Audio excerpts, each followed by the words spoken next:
दोस्तों, दुनिया में किसी भी इंसान को आर्थिक आजादी हासिल करने के लिए उसके आर्थिक शिक्षा का मजबूत होना सबसे ज्यादा जरूरी होता है।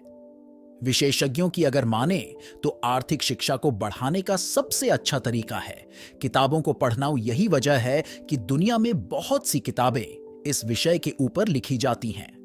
अमेरिकन लेखक रॉबर्ट कियोसाकी के द्वारा लिखी गई किताब रिच डैड पुअर डैड भी दुनिया के उन्हीं किताबों में से एक है जिसे बहुत से लोग जीवन में अपना लक्ष्य प्राप्त करने और कामयाबी हासिल करने के लिए पेश आते हैं। तभी तो आर्थिक शिक्षा के मामले में इसको दुनिया के सबसे प्रसिद्ध किताबों में शुमार किया जाता है।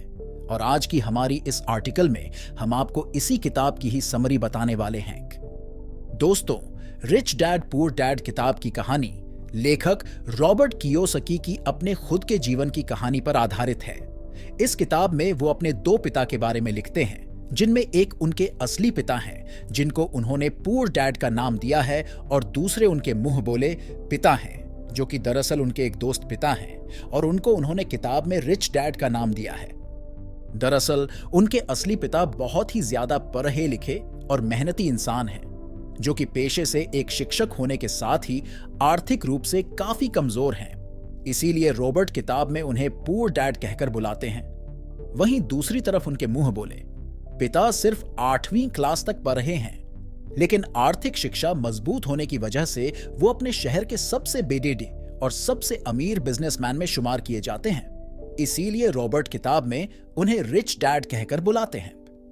इस पूरी कहानी में रॉबर्ट के रिच डैड उन्हें उनकी जिंदगी के अलग अलग पेरेड हाव पर 30 साल तक 6 ऐसी अहम शिक्षाएं देते हैं जो कि जीवन में कामयाबी हासिल करने, अमीर बनने और हमेशा अमीर बने रहने के लिए बहुत ही जरूरी है।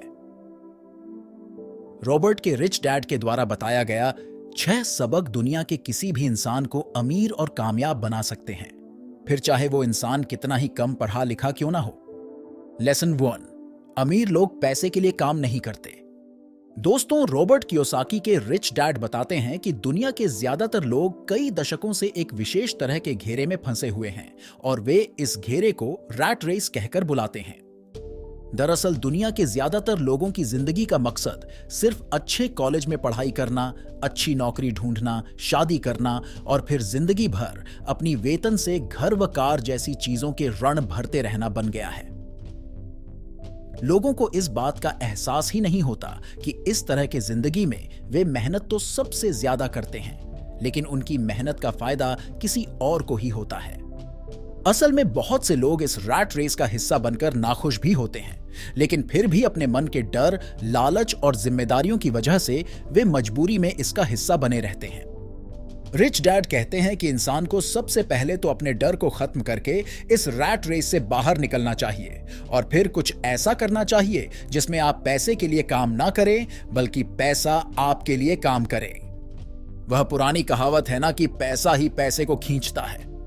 ठीक उसी तरह आपको भी अपने जीवन में कुछ ऐसा करने की जरूरत है जिसमें कि आपका पैसा ही आपको कमा कर दे।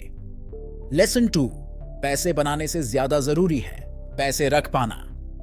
दोस्तों, दुनिया में आपको ऐसे बहुत से खिलाड़ी और सेलिब्रिटीज देखने को मिल जाएंगे जो कि एक समय तो काफी अमीर हुआ करते थे, लेकिन आज उनके पास कुछ भी नहीं है। असल में लोग इस तरह अमीर से गरीब इसलिए हो जाते हैं क्योंकि उनमें आर्थिक शिक्षा की कमी होती है, यानी उनके अंदर पैसे को बनाए रखने और उसे बढ़ाने का हुनर नहीं होता। रिच डैड इस आर्थिक निरक्षरता का उदाहरण देते हुए कहते हैं कि पूरी दुनिया में घर एक एसेट्स माना जाता है, जबकि उनके अनुसार घर कोई एसेट्स नहीं बल्कि एक लायबिलिटी होता है, क्योंकि एसेट्स तो वो होता है जो आपके पैसे को समय के साथ साथ और भी ज्यादा बढ़ा दे, जबकि घर के मामले में आपको कई सालों तक उसकी ईएमआई और लोन चुकानी पेडी रहती है, जिसके चलते आपकी जेब में पैसा आता नहीं बल्कि सिर्फ जाता है।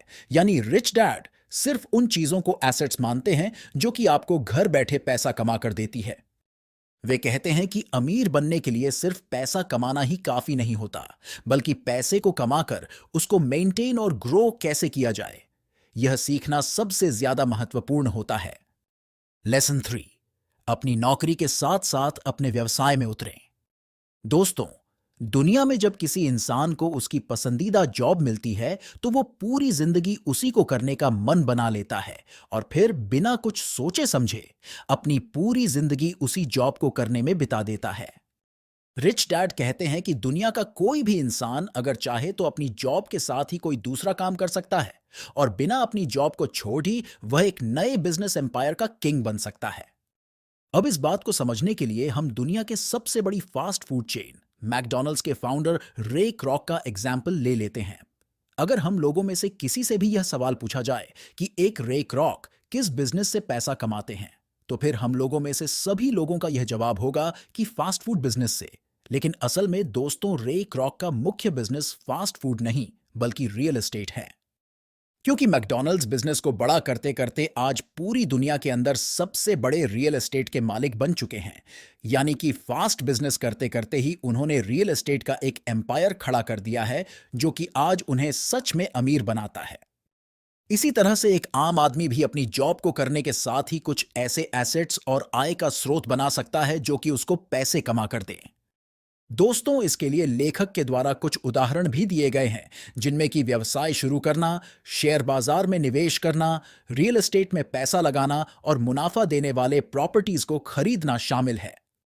इनमें से कोई भी एक तरीका अपनाकर आप अपने लिए एक नई आय का स्रोत बना सकते हैं। यहां तक कि रिच डैड तो हर एक व्यक्ति को ऐसा करने की सलाह देते हैं, क्योंकि ऐसा करने पर ही इंसान सच में अमीर बन सकता है। लेसन 4, टैक्स केवल मध्यम वर्ग और गरीबों के लिए हैं। दोस्तों, इस लेसन में रिच डैड टैक्स के इतिहास बताते हुए यह कहते हैं कि टैक्स असल में अमीर और गरीब के बीच मौजूद फर्क को खत्म करने के लिए बनाया गया एक प्रणाली था। यानी शुरुआत में सिर्फ अमीर लोगों पर ही टैक्स लगता था और फिर टैक्स के उन पैसों को गरीबों की सुविधाओं में खर्च किया जाता था। लेकिन समय के साथ धीरे धीरे मध्यम और उच्च मध्यम वर्ग पर भी टैक्स लगना शुरू हो गया और आज की अगर बात करें तो यह मामला पूरी तरह से उल्टा हो चुका है, क्योंकि आज अमीर लोग अपने दिमाग और चालाकी का इस्तेमाल करके खुद को टैक्स देने से बचा लेते हैं और सरकार के खाते में जो सबसे ज्यादा टैक्स जमा होता है वो मध्यम और उच्च मध्यम वर्ग के द्वारा ही जमा किया जाता है। बड़े बड़े अमीर बिजनेसमैन और उद्योगपति पहले पैसा कमाते हैं, फिर अपनी सभी जरूरतों व ख्वाहिशों को पूरा करने के लिए वह उस पैसे को खर्च करते हैं और लास्ट में अगर कुछ बचता है तो उस पैसे से टैक्स भरते हैं। जबकि वहीं मध्यम और उच्च मध्यम वर्ग के लोग पैसा कमाने के साथ ही टैक्स भी भरते हैं और फिर अंत में जो कुछ बचता है उसको वह अपने ऊपर खर्च करते हैं। लेसन 5, अमीर लोग पैसे का आविष्कार करते हैं। दोस्तों, Jeff Bezos, Bill Gates, mark Zuckerberg, Elon Musk और भारत की अगर बात करें तो धीरूभाई अंबानी, शिव नादर और अजीम प्रेमजी, ये कुछ ऐसे नाम हैं जो कि दुनिया के अंदर एक ऐसा व्यवसाय या फिर कहें कि ऐसा विचार लेकर आए जिसके बारे में इनसे पहले किसी ने भी नहीं सोचा था और अपने उसी क्रांतिकारी विचार से इन लोगों ने पैसे का आविष्कार किया। इससे पहले कि मार्केट में मौजूद किसी भी अवसर को कोई और व्यक्ति ढूंढ पाता, इन लोगों ने उस अवसर को खोजा और उस पर तुरंत ही कार्य किया। इसीलिए कहा जाता है कि इन लोगों ने पैसा कमाया नहीं बल्कि उसका आविष्कार किया, क्योंकि यह दुनिया में उन चीजों को लेकर आए जो कि यहां पहले से मौजूद नहीं थी। इसी तरह आपको भी सिर्फ पैसा कमाने के बारे में नहीं बल्कि पैसे को आविष्कार करने के बारे में भी सोचना चाहिए। लेसन 6, अमीर हर समय सीखते हैं और जानते हैं कि अपने विचार को कैसे उपयोग में लाना है। दोस्तों, अमेरिका में ना जाने कितने ऐसे लोग मौजूद हैं जो कि मैकडॉनल्ड के ही प्राइस में उससे कहीं ज्यादा बेहतर बर्गर बनाकर बेचते हैं, लेकिन अपने किसी प्रोडक्ट या आइडिया को बीडीडीटी स्तर पर किस तरह से बेचा जाता है इसकी समझ हर एक इंसान को नहीं होती। तभी तो वो मैकडॉनल्ड से अच्छा बर्गर बनाने के बावजूद भी उसको सिर्फ सीमित क्षेत्र या फिर सीमित मात्रा में ही बेच पाते हैं, जबकि मैकडॉनल्ड पूरी दुनिया के अंदर बिना किसी सीमा के अपने बर्गर बेचता है। असल में अंतिम लेसन के जरिए लेखक हमें यह समझाते हैं कि अमीर इंसान कभी भी नई चीजों और नए स्किल्स को सीखना बंद नहीं करता और इसी आदत की वजह से ही उसको हमेशा यह पता होता है कि अपने प्रोडक्ट या अपने आइडिया को दुनिया में बड़े स्तर पर किस तरह से बेचा जाता है। तो दोस्तों, आपको आज का यह rich dad poor dad book summary कैसा लगा और आपका कोई भी सवाल या सुझाव है तो मुझे नीचे कमेंट करके जरूर बताएं।